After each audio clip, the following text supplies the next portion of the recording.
This is I Talk Just Listen. Everything's allegedly and also my opinion.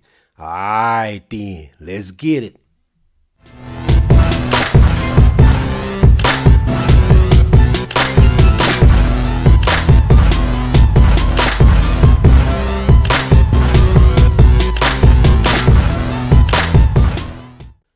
This is I Talk Just Listen, a new channel on the scene. Trying to get to the top. I want all my viewers to be a part of the I Talk Just Listen family. So hit that subscribe, like, and share, and comment so we can chop it up in the comment section. Alright then, let's get it.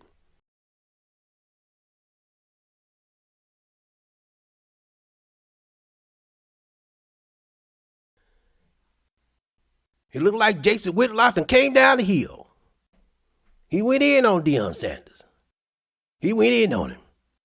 And he shot back up that hill. Let's get into what he had to say. Let's get into it. All right, now that I've done that, let's get the flames going. The coaching experiment the University of Colorado is conducting with Hall of Fame football player Deion Sanders will likely end with a lawsuit. Someone, a player, an assistant coach, the athletic director, a fan, a cheerleader, someone is going to sue Sanders for coaching malpractice. Maybe it'll be Woody Page, some sports writer in Denver. The complainant will use Saturday's Colorado-UCLA game as Exhibit A in the lawsuit. Deion's post-game press conference will serve as the closing argument. Following the Buffalo's 28-16 loss, Coach Prime unleashed a level of self-serving narcissism, ego, and incompetence that is uncommon outside of Pop Warner. Sanders' frustration was justified. It's nearly impossible to lose a football game, let alone by double digits, when you win the turnover battle 4-0, which Colorado did. The Bruins' turnovers all came in the first half. Despite this, they led 7-6 at halftime. Colorado squandered a game its opponents tried to gift wrap. When it was over, Deion attacked his offensive line, questioning their killer instinct, want, desire, will, and athleticism. After allowing his quarterback son, Shedeur, to suffer 7 sacks and a dozen other hits. Sanders sounded like a peewee football coach. Listen for yourself. The hardest thing to acquire is linemen. So when people have a good one, you rarely see linemen jump and go to different schools. I think we have some guys that it's going to be good with a little seasoning. But overall, we just don't have the fight or the passion to do what we want to do. Right? I'm a little biased because I'm his father, but I think we have the best quarterback in the country. I don't think any other quarterback could put up with or stand and deliver like ours do, week in and week out, and taking the beating that he's taking. And we got to address that.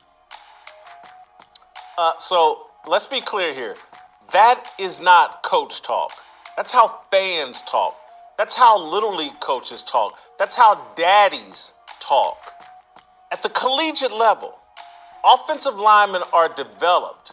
They're rarely acquired. This isn't the NFL. I don't have a problem with college athletes, particularly now in this name, image, and likeness era, getting criticized.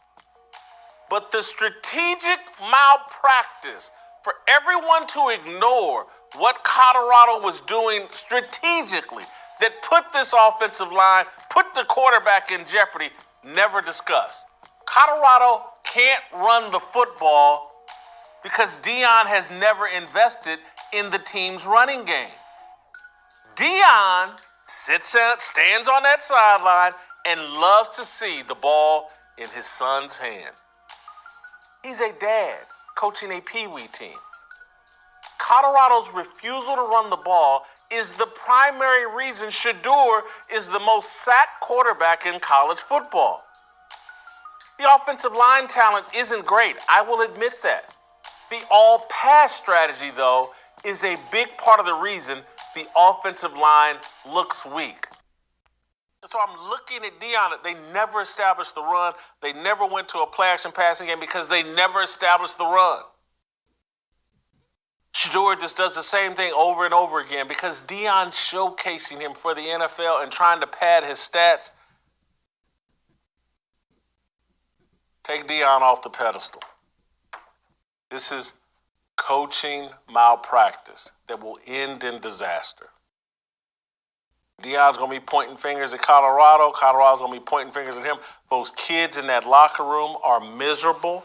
They know that their head coach is favoring a handful of guys, particularly his son. What head coach takes his son and star defensive player to an NBA game during a week of prep? Who does that? It's crazy. So they can be seen and talked about and sitting courtside. Look how cool we are. Do you understand? You should have been taking one of those offensive linemen or two of them to the game and building them up and begging them to care about your son because, trust me, right now in that locker room, those offensive linemen couldn't care less what happens to Shedeur Sanders. They're not going to go to war for him. They're not going to go to war for Deion. They know Deion is out looking to replace them. Deion just blamed them for everything and took no responsibility for what he's doing. And the whole media is rigged up so that everybody's afraid to say anything about Deion. That was Big Turkey going in on Deion. Big Turkey went nuclear. He come running down the hill and went nuclear and went back up the hill. What the hell? I don't care for Whitlock, but I have to agree with him on some things. When he said about the offensive line, don't want to block for Deion, I believe that. Because what I see out there on the field, they don't care at all. They don't care at all. They ain't blocking. They ain't no effort, no nothing. But you would think they'd put some type of effort in if they going to get thrown back in that portal and go some other team, you know. The way they play, who the hell gonna pick them up out of the portal? That's what I'm trying to figure out. Shit, hell, they might just go get their education and go from there because the NFL is not in their future. But old Whitlock, he don't give Deion Sanders no credit. No credit at all. Talk about coaching malpractice. Pee-wee, football coach. Well, he going in. You don't give him no credit. But you got to give Deion a little credit. They done won 4 games. Last year, they didn't win but 1. So you got to give the man some credit. Damn. But it's Whitlock, a.k.a. Big Turkey. You can't expect much from him. And that is what it is. I'm tired of talking about Big Turkey. He done shot his ass down the hill, went nuclear, and shot his ass back up the hill. Big Turkey going in, but Deion living rent-free in his head. Big Turkey won't let it go. What's next? Hiding behind bushes watching Deion Sanders get out the car door? This is I Talk. Just listen. Hit that subscribe, like, and share. And I'm out.